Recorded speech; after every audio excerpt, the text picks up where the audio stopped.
साथियों नमस्कार। मैं एडवोकेट अश्विनी कुमार। बेटी बचाओ बेटी पढ़ाओ का नारा दिया गया, लेकिन आए दिन कोई न कोई घटना देखने को मिलती है।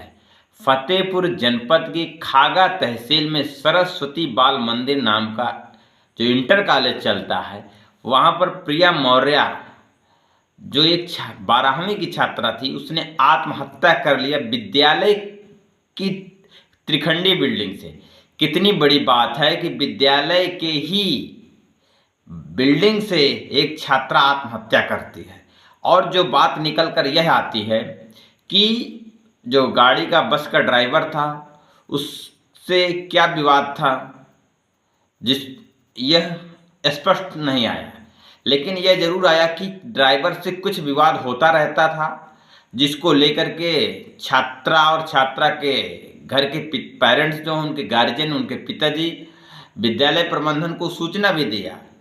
तो उस सूचना के बदले में उनके पिताजी के साथ विद्यालय प्रबंधन अभद्रता किया और छात्रा को भी अभद्रता का इतना बुरा बर्ताव किया कि वह छात्रा आत्महत्या करने के लिए प्रेरित हो गई। आखिर कितनी ये विद्यालय है, विद्यालय एक ऐसा मंदिर माना जाता है कि हर एक व्यक्ति को यह बताया जाता है कि करुणा के भाव से वहाँ शिक्षा दी जाती है।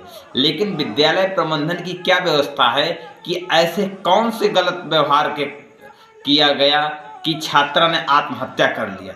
लेकिन आत्महत्या के बाद भी हम यहाँ क्या देखा जा रहा है कि फतेहपुर का जो जिला प्रशासन है, उस बच्ची जो छात्रा है, उसकी जब आत्महत्या कर लेती है तो उसकी शोक प्रदर्शन करने के लिए, शोक मनाने के लिए खागा में वहाँ पर जनमानस इकट्ठा होता है, कैंडल मार्च निकालता है। कैंडल मार्च में जो भीड़ आती है, निश्चित तौर पर कोई जब कार्यक्रम होता है भीड़ आती है, लेकिन वो उस भीड़ को फतेहपुर का प्रशासन जो है, फतेहपुर का प्रशासन वहाँ पर FIR लिखाता है कैंडल मार्च करने वाले लोगों को। इसके पहले फतेहपुर के जिला प्रशासन क्या RSS विश्व हिंदू परिषद के जो कार्यक्रम हुए, इतनी अधिक भीड़ आती है, उमड़ती है, क्या उनके खिलाफ कहीं पर आज तक FIR किया?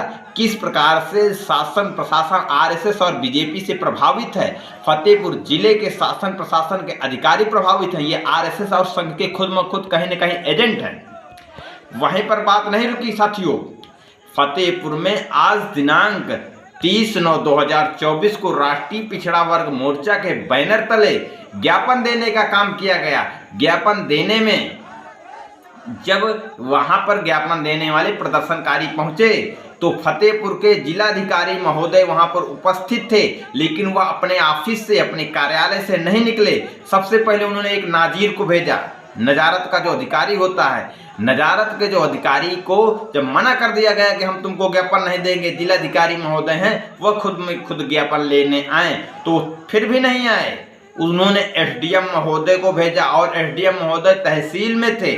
उनको यह कहा गया कि आप आइए, आप ज्ञापन लीजिए। साथियों, उत्तर प्रदेश की जो सरकार है, जीरो टॉलरेंस की बात करती है, योगी सरकार।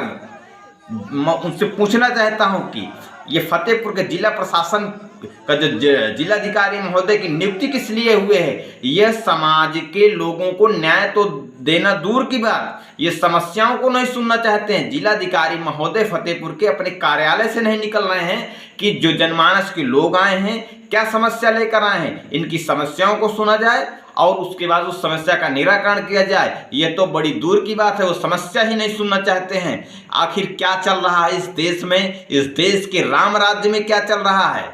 जो लोग ये कहते हैं कि अभी तक गुंडों की सरकार थी, लेकिन ये तो मुझे लगता है माफियाओं की सरकार है। और जो सरस्वती बाल मंदिर है, इसका जो इतिहास है, ये अब बहुत ही अभद्र है।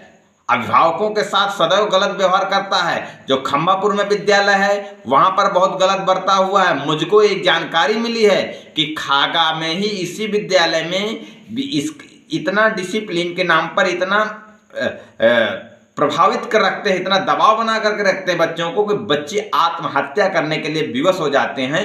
पिछले वर्ष भी एक बच्चे ने अपने घर में फांसी लगा करके आत्महत्या कर ली थी, सिर्फ विद्यालय के जो अनुशासन को बरकरार रखने के लिए ऐसा कैसा अनुशासन है? आप शिक्षा देते हैं, अच्छी शिक्षा देते हैं, लेकिन कम से कम अभिभावक और छात्रों को ये ऐसा टॉर्चर नहीं करना चाहिए कि वो आत्मग्लानि महसूस करे। इसलिए फतेहपुर प्रशासन से अनुरोध है कि जिस प्रकार से आप बुलडोजर चलाने के लिए जाति देख करके काम करते हैं, इस जातिवादी सरकार से, बीजेपी सरकार से अनुरोध है और माननीय योगी जी से अनुरोध है कि यदि यही मुस्लिम का विद्यालय होता, इस घटना में कहीं न कहीं मुस्लिम संलिप्त होता तो अब तक घर में बुलडोजर चल गया होता।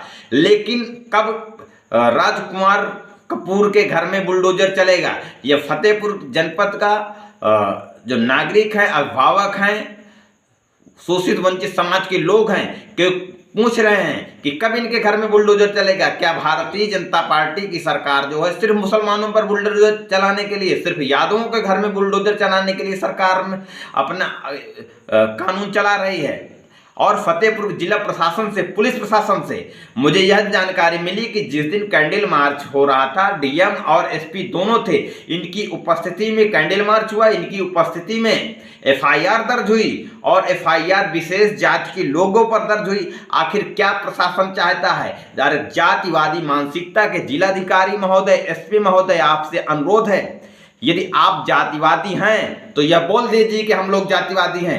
आप जब एसपी बने थे, डीएम बने थे, तो क्या भारत के संविधान को कसम खा करके आए थे या अपनी जाति मानसिकता को पाल करके आए थे कि मैं जिस जाति का हूं उस जाति मानसिकता से काम करूंगा? आप सरकार के नुमाइंदे हैं, सरकार के गुलाम हैं। जिस प्रकार से हम सरकार से अपनी बात बताने के लिए, शासन प्रशासन से अपनी बात बताने के लिए जनमानस के लोग जाते हैं, एसपी, डीएम, एसडीएम जैसे इतना गंदा बर्ताव करते हैं। पिछले एक सोशल मीडिया में वीडियो सभी जनपदवासियों ने, देशवासियों ने देखा कि एसडीएम महोदय एक अधिवक्ता के साथ कैसा बर्ताव करते हैं। साथियों, आप सोचिए, एक अधिवक्ता यदि अपने काम को कराने में इतनी अभद्रता का सामना करना पड़ता है तो इस देश का आम नागरिक कितनी अभद्रताओं का सामना करता है इस राम राज्य वाले शासन व्यवस्था में। इसलिए जिस प्रकार से जो घटना घटी है और इस विद्यालय के जो हम इतिहास को देखा जाए, इसके व्यवहार को देखा जाए, इससे साबित होता है कि ये शिक्षा तो देता है, गुंडागर्दी करता है, माफियागिरी करता है। छात्रों के अंदर डर बना करके शिक्षा दिया जाना भी अच्छा नहीं है। इसलिए जिला प्रशासन से अनुरोध है कि त्वरित कार्यवाही होनी चाहिए।